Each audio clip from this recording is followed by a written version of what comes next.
Hi, welcome to another episode of Gardening with Peg.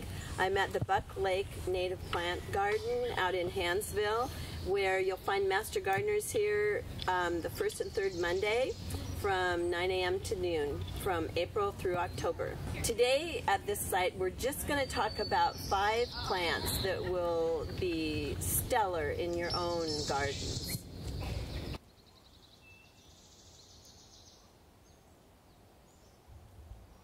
I'm standing near Vancouveria Hexandra.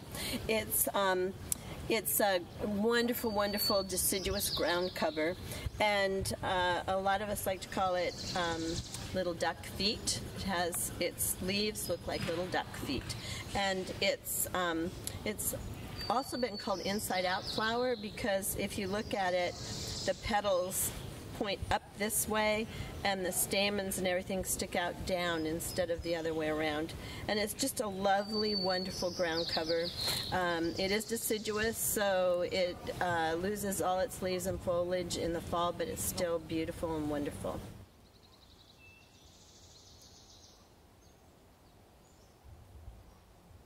This plant is a wonderful shrub, and it's called twinberry, and it is deciduous, so it dies back, and it can be trimmed into a hedge, it can be trimmed into a small bush, but it gets these wonderful yellow flowers, twins,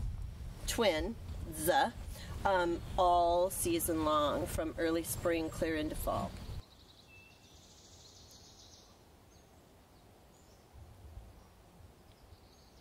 This is Camisia. It's a bulb, but it's just so stunning, and they have planted a whole hillside with different types of Camisias. Some are native, some are not, and then around the whole outside section of this hillside they've also put in native iris, Douglas iris.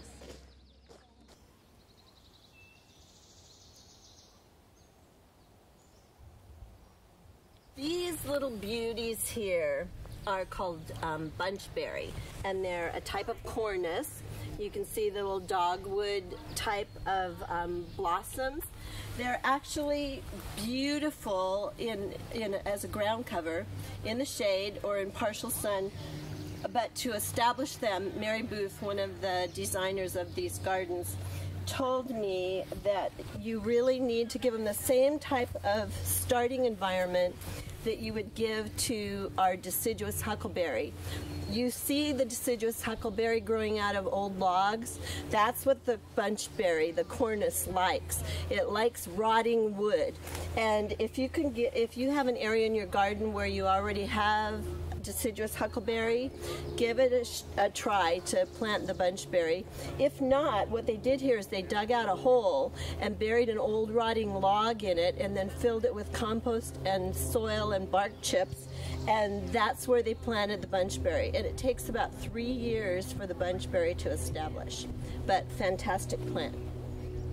Come visit this beautiful site anytime, but on the first and third Mondays from 9 until noon, April through October, you'll find master gardeners and community volunteers here to answer all your questions.